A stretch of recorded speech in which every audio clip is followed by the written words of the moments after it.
Comminution is the process by which particle size is reduced. There are three main methods used to crush rocks and minerals: compression, impaction, and grinding. Crushers in theory use primarily one of these three methods to break material. In practice, a combination of two or more of these actions produces the desired size reduction. Compression involves pressing or squeezing materials together. Cone, jaw, and roll crushers use primarily compressive force to break rock. For instance, in a cone crusher, rocks are compressed in the space between the inner crushing head and outer concave. Impaction involves forceful contact between objects. Striking one thing against another and the collision of objects are both impact forces. The two main types of impact crushers are the vertical shaft impactor, VSI, and the horizontal shaft impactor, HSI. Grinding, sometimes called attrition, is the process of wearing down or breaking material using abrasion or friction. This force is present to some extent in all crushers. Material in crushing chambers grinds against other material and against parts of the crusher. Ball mills and autogenous mills are two examples of machinery that use abrasive force to reduce particle size. Compression, impaction, and grinding? Which method is most effective based on the material? Particular methods of size reduction make selection of a specific crusher type more suitable for certain types of material than for others.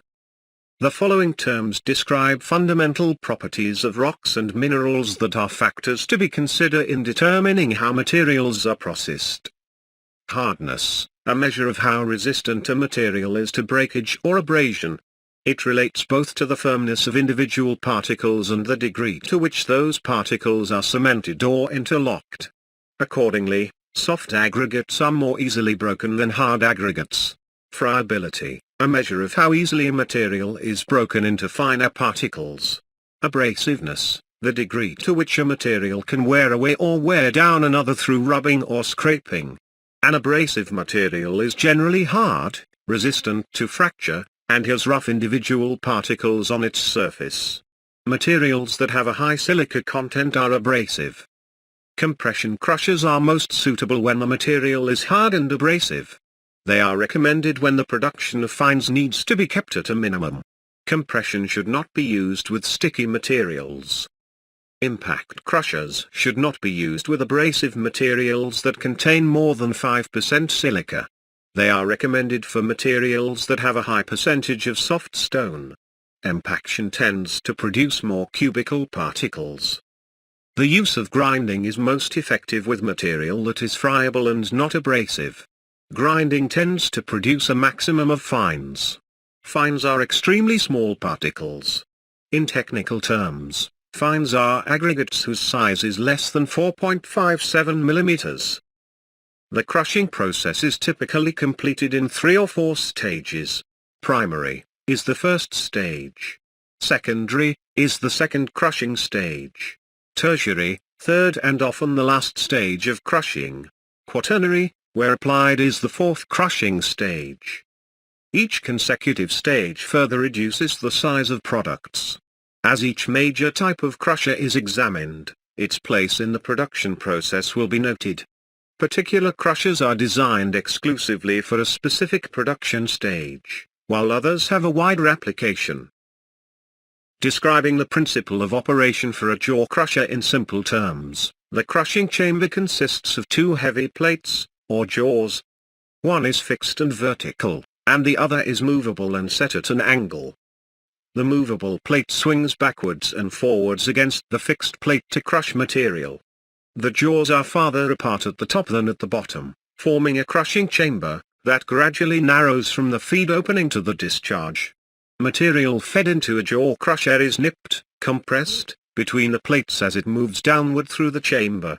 Product is released when it is small enough to fall through the narrowest part, the bottom, of the chamber.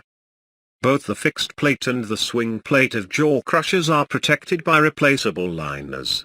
These liners are typically made of manganese steel and can be smooth, ribbed, or corrugated.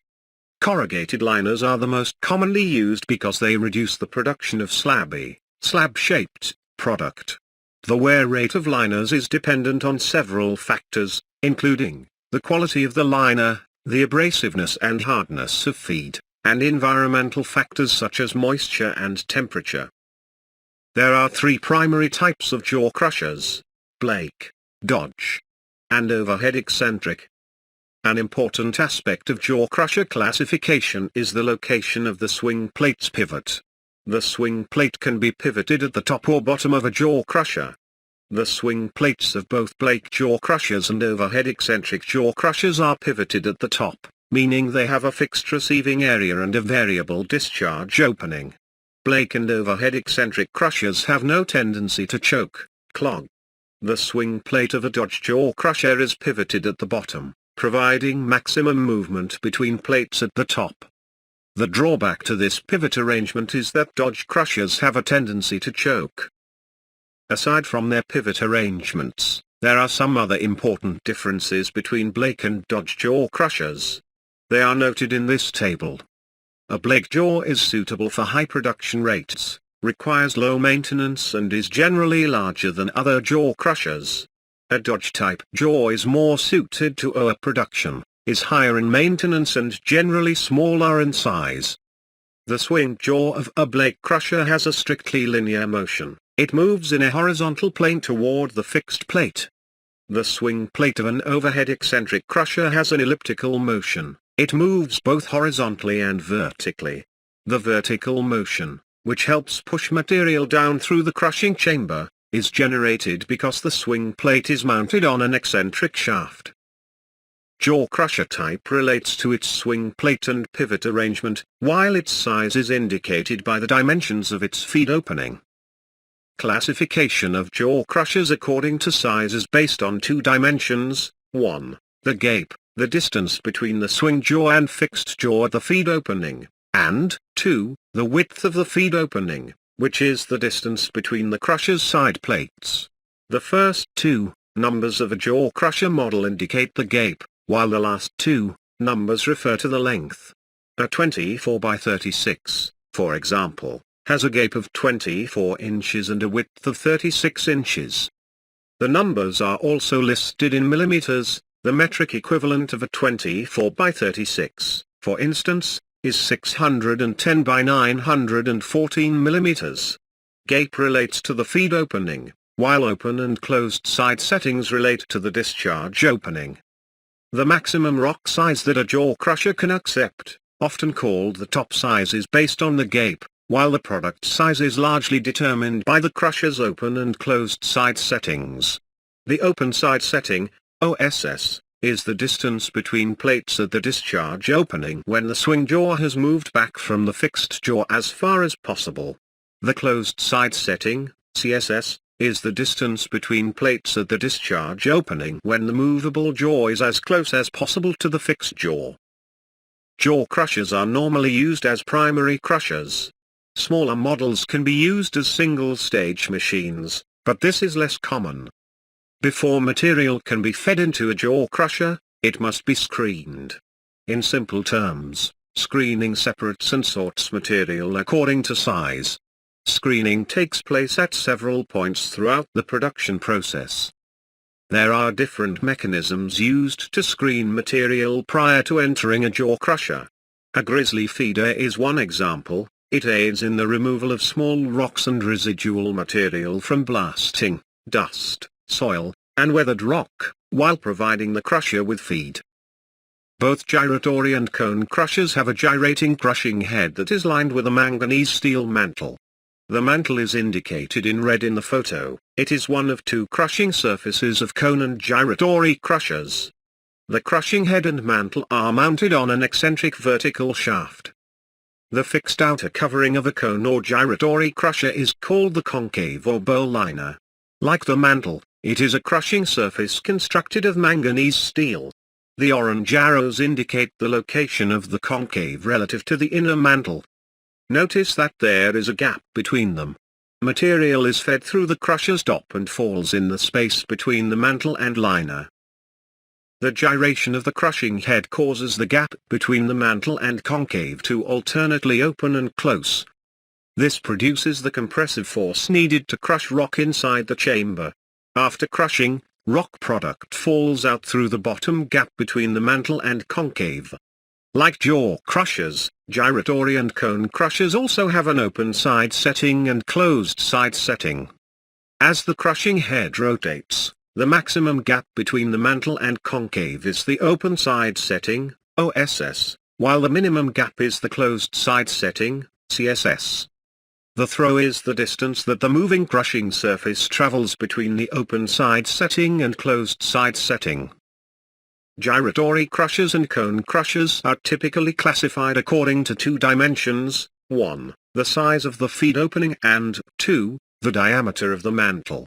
For example, a 54-74 gyratory crusher has a 54 feed opening and a 74 diameter mantle. There is a wide range of gyratory and cone crusher sizes. Cone crushers, for instance, have mantle diameters that range from 2 feet to as much as 10 feet, although the 10-foot diameter machines have limited application. The crushing head of a gyratory crusher is shaped like a steep cone, whereas the head of a cone crusher has a much flatter shape. A simple way to identify a gyratory crusher is to look at the top. It has 2 or 3 supporting arms, spider arms, that are attached to the center of the machine. These supporting arms provide the crushing strength needed in the top section of the crusher. Because the arms span the length of the feed opening and can block incoming material, a gyratory crusher has what is referred to as a restricted opening. A cone crusher, with its main shaft anchored at the bottom, lacks supporting arms and has an unrestricted feed opening. Keep in mind, however, that the feed opening of a gyratory crusher is almost always larger than that of an equally sized cone crusher. Cone crushers are typically one of 2 major types: standard or short head. The main difference between standard and short head crushers is the shape, size and volume of their crushing cavities. A standard cone crusher is used in the secondary stage of production. It is designed to take product from the primary crusher and size it for tertiary crusher. A short head cone crusher is used in the tertiary stage of production. Its crushing head has a steeper angle compared to that of a standard cone. It also has a more parallel crushing chamber. Its shape allows it to transmit more crushing force to the material in the crushing chamber, producing a finer product. Gyratory or jaw. Which crusher should be used in the primary stage of production? Both jaw and gyratory crushers can be used as primary crushers. The main consideration in choosing whether to use a jaw or a gyratory crusher is its capacity. When a pit operation requires throughputs of about 700 tons per hour or greater, a gyratory must be used. Other than its high throughput capacity, one notable advantage of a gyratory is that it can receive feed directly from haul trucks. The feed does not have to be screened first, as is the case when using jaw crushers. Jaw crushers tend to be popular in operations with throughputs less than 700 tons per hour. Compared to a gyratory crusher, jaw crushers require less maintenance and have lower installation costs. Cone crushers can be used in the primary stage of production but are almost exclusively used as secondary and tertiary crushers.